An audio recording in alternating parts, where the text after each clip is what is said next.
Aloha, welcome back to Aina Bear Farm. It is July 2025, which means we broke ground on this farm 6 years ago, almost to the day. And I wanted to take this opportunity to give you guys our annual tour. So if you're new to the channel, you might be interested to go back and look at kind of like the beginnings of all of this. I know it fascinates me to just, I was the one that did it, but I still can't believe that we're at this point where things are really maturing and it's just a transformed ecosystem at this point, and we still have a ways to go, but definitely proud of what I've accomplished and still having fun. The 6 years have probably aged me at least twice that, so I'm not as physically young as I was when I started, but still ready to take on more. So we're right here by this bamboo hedge, clumping bamboo that I put in. This should get about 30 feet tall when it's fully grown and create a nice little wind barrier here to stop the wind from coming into this. There's kind of a funnel here. I'm going to hit the highlights today because showing you everything would take forever. We're going to try to keep this relatively short. But if you have questions or anything, and want to see more of something, just let me know in the comments. This is new. So put in some dragon fruit here, just a couple of the standard reds and then a white dragon fruit. We've been in severe drought this year. If you haven't seen, a lot of my videos this spring has been all about how we've been trying to handle the drought. And one way of, quote, handling the drought is to plant things that don't mind being dry. So we're going with some cacti here. I'm not a huge fan of dragon fruit, but my wife is, and had I known that, I would have planted it a lot sooner. Starfruit tree going off, tons of flowers. It's incredible. Like a tree this size give you at least 100 fruit. If you're going to grow one tree and you want maximum production, that's a good one. We had a terrible year for pineapples this year. Not 100% sure why. Got a really low rate of fruiting. I mean, what is here looks fantastic. These are the Kilo Sugarloaf white pineapples. But yeah, super low. Probably about a third of what I was expecting. As far as zone 2 goes, we're continuing to fill in with our perennial peanut ground cover. Really dry right now, so it's not spreading quickly. It's not looking great, but we're still making some headway and replacing. You can see the line here of the guinea grass. We're just going to continue on through there. We have put in a number of, they're just like little filler things. We got avapuhi, shampoo ginger there.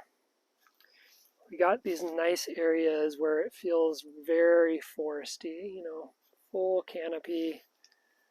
Areas where the sun just comes through dappled in the morning and the evening. So things like this coffee tree are very happy. Just going in and filling in the spaces has really been the theme of this last year or two in the zone 2. I mean, it's a pretty mature system. Here's a huge ice cream bean that we just did some major pruning on, and there's still a lot of it there. So you can kind of see the size of the branch you cut there. And it was hanging out over the lemon tree that's down here, and so I needed this to get more light.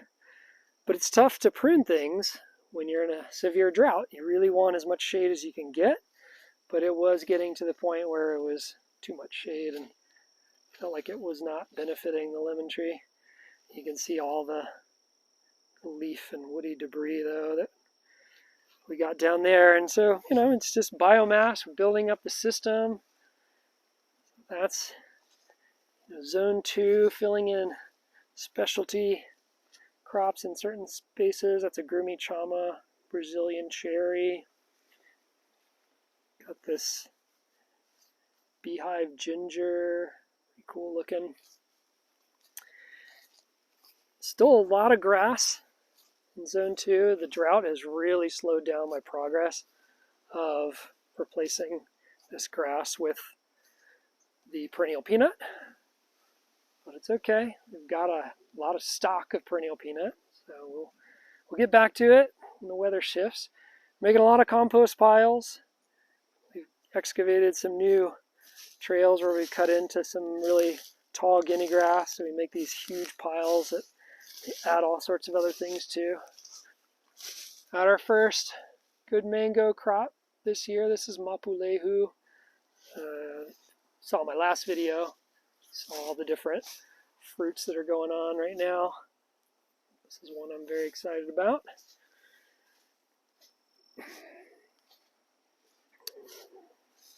Things like this Lolu palm are maturing, which is really exciting. That's our only native palm in Hawaii. We're still trying to fill in some of these places. This is Kukui. I've had multiple failed support trees. Gliricidia, ice cream bean, it's like nothing is working. Oh, we just keep feeding the soil, keep trying. Get it? We've just got some of these plants that just continue to suffer, and this is black sapote.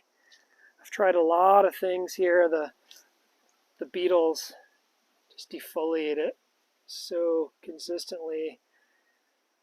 I just keep feeding it.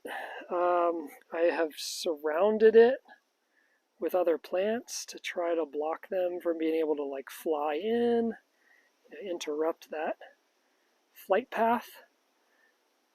But I don't have success yet, and this just goes to show you that, that there are people out there who kind of talk about permaculture and food forests like they're just this magical thing where you have no problems. If you plant it this way, everything's going to work out. And if you broaden your perspective, that's kind of true. Like in the sense that, quote, working out might be that this plant just doesn't belong here and it doesn't make it. But I have patience, so we'll see. This is our native hibiscus, which is also a victim of the same beetle. Barely hanging on. And then here you can see where I had tarped the ground in March with the hopes of putting in perennial peanut, and I never did because it was just so dry that I knew I couldn't stay on top of the watering to the degree that would be necessary. And so it's really unfortunate because now this soil's just gotten baked. We've lost whatever microbiome we had going in that soil, and it's going to be kind of starting from scratch. So I'll probably spray it down with some compost tea, put some mulch on it, and then whenever we finally get some rain, I'll get back to trying to fix things like that. We had a good crop of Verlinia this year. These guys are just kind of holding on. And then as we head this way across the open clearing, see, it's raining in the ocean. We've got about 6 months. Hardly any rain here. So as I get into zone 3 has really suffered from a combination of wind and rain. So let me get you like a good angle where you can really see what I mean. Now right here at the front, I tried to pick out some trees some crop trees that can handle the wind. So this is a macnut, it's doing fine. This is a lime tree, it's also doing fine. And then we've put in these rows of tithonia to try to block the wind. It's been so dry, and those are not irrigated. I don't water them. There's just too many of them to do that. It's been so dry that there's hardly any leaves on them, and so they're really not doing a ton to slow the wind down. It's better than nothing, but it's not great. And some of these trees are just really suffering. This is a soursop. It's probably half dead at this point.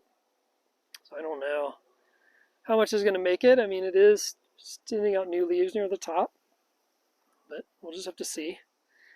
And just to give you another example of like pests and things that are beyond our control a lot of the time. This is a ice cream bean, been in the ground years. Just gets chewed on by beetles, blasted by wind, not doing so hot.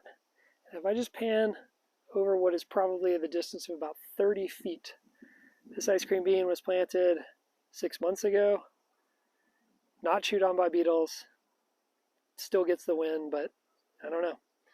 It's just happy where it is. So sometimes it just comes down to the genetics of the seed, the plant, the soil biology in that very particular location. So we just kind of roll with it. Down this way, I'm still taking out these silk oak trees. They're an invasive tree here in Hawaii. They were brought here for hardwood lumber, and they do make very nice lumber, but some people, including myself, get a nasty rash from the sap, like poison ivy. And so I can't really work with this stuff at all. And maybe then, therefore, out of spite, I just don't even bother to deal with it as a hardwood. But I do reuse the wood. These end up being, used as my little tree circles, like here around this jackfruit tree. And so I'm piling up some of this stuff on a tarp.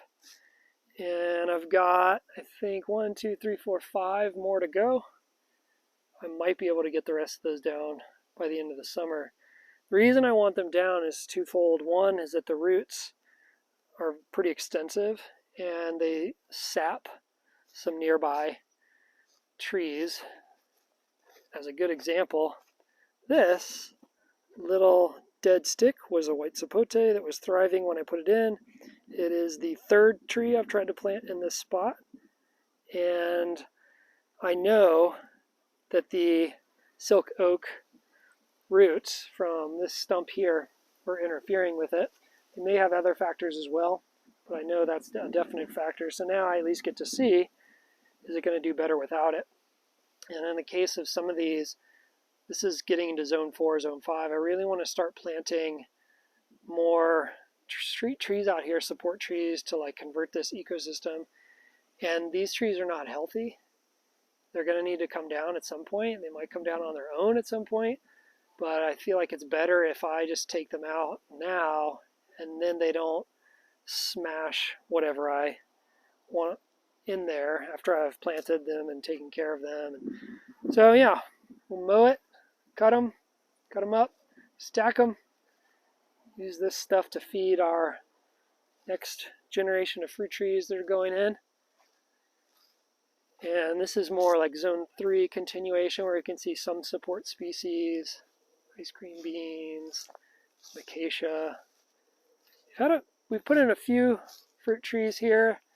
This is a San Miguel grafted avocado. So it went in at the beginning of the drought, which is probably evident by looking at it. Here we're under this nice protection of an ice cream bean that's fully established. And I've got this ulu maoli, which is the Hawaiian breadfruit tree. It was really nice and green and happy. And a little pigeon pea companion there for that. But zone 3, we're just continuing to put in these support species. We've got little planting spaces all cleared like that for future fruit trees. Still not 100% sure what I want to grow, but it'll come to me.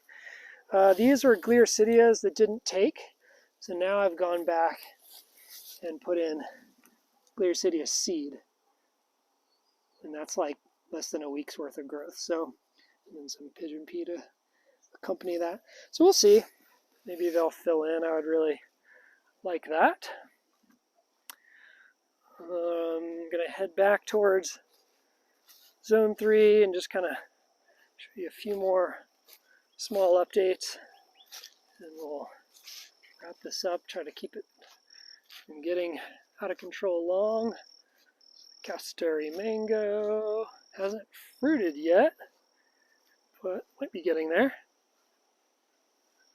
I'm interested to see how how that one tastes.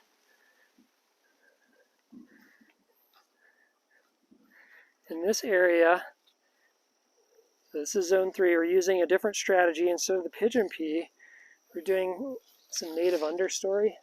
So put the cardboard down, and then we put in this kupu-kupu fern, which spreads rapidly once it gets established. And so we're getting new shoots on that. I have to keep it watered for now. Here's some mamaki. This is a native nettle, an endemic nettle actually, that makes excellent tea and loves the understory. And we've got some dead tips on there, and that's okay. We just got to clip those and let the new growth take over. But so far so good with this. I think we're kind of got the green light to continue. See the rest of that grass we want to suppress and switch it over to like a fern, forest understory. Something that I don't have to manage, like cutting the grass.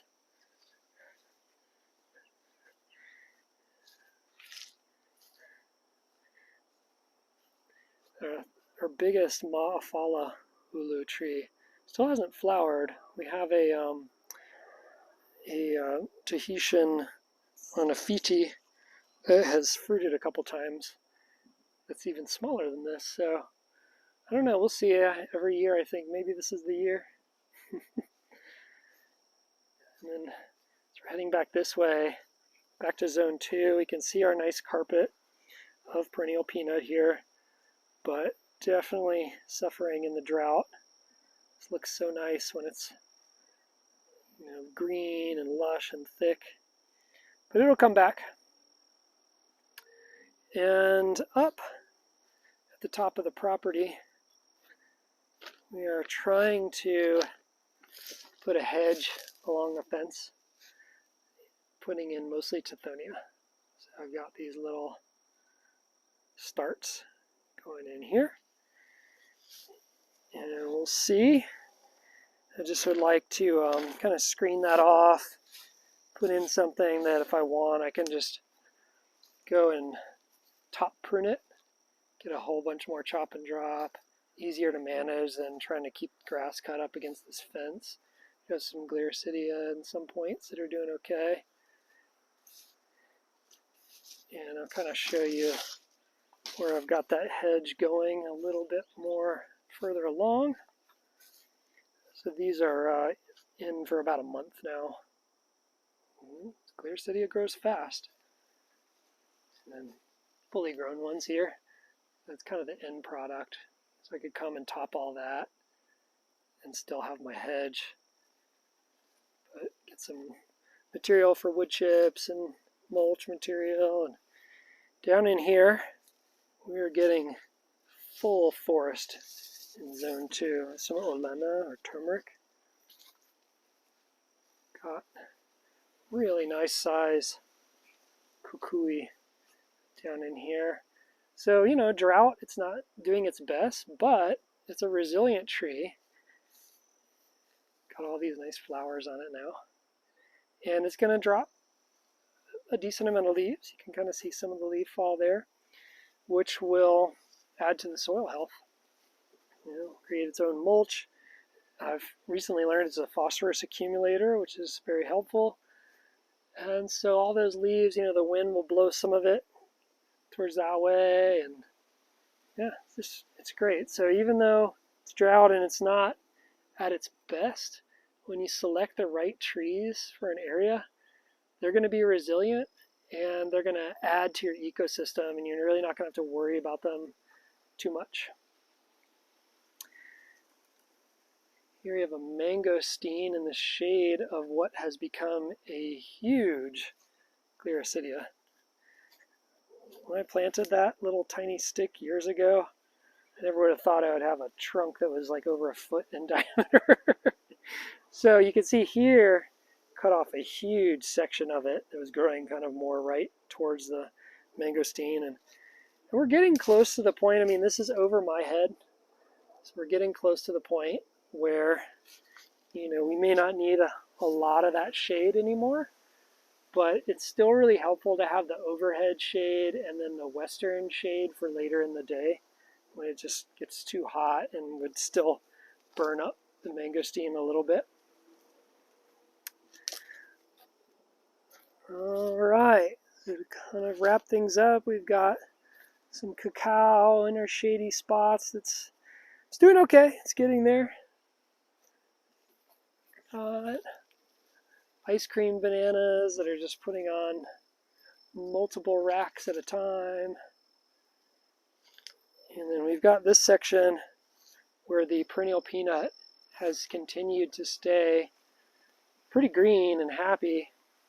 The soil over here is extremely fertile from a concentration of cow manure where the previous owners had their cows a lot, and then the neighboring cows uphill, a lot of that nutrient, just flows down. And so it just goes to show that even in a drought, soil health and soil biology makes a huge difference when it comes to the life of the plants. It's not just about water. A lot of it is how much water can the soil hold on to. Again, you can kind of see like our mature food forest here, where there's Gliricidia, rambutan, tithonia, bananas. Got this large monkey pod tree that we try to manage so it doesn't get too out of control. You see a huge papaya that's trying to sneak out into the light at the edge there. Here we've got pigeon pea that has longevity spinach draped all over it, which is just kind of a cool companion planting thing. You get your protein, you get your greens. Meanwhile, you're fixing nitrogen in the ground. All good. A nice little patch of olena, turmeric. Got plenty of coffee beans on trees. It's just flowered again too, so I don't know if I've ever seen it flower while it still had beans on the tree.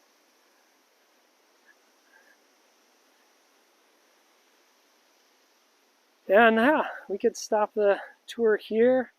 Hopefully that was interesting and you guys got something out of seeing what a 6-year-old food forest looks like when it's more or less one person on a tight budget trying to just do all the backbreaking work to transform this area that started out as a pasture with 7-foot tall guinea grass pretty much as a monocrop.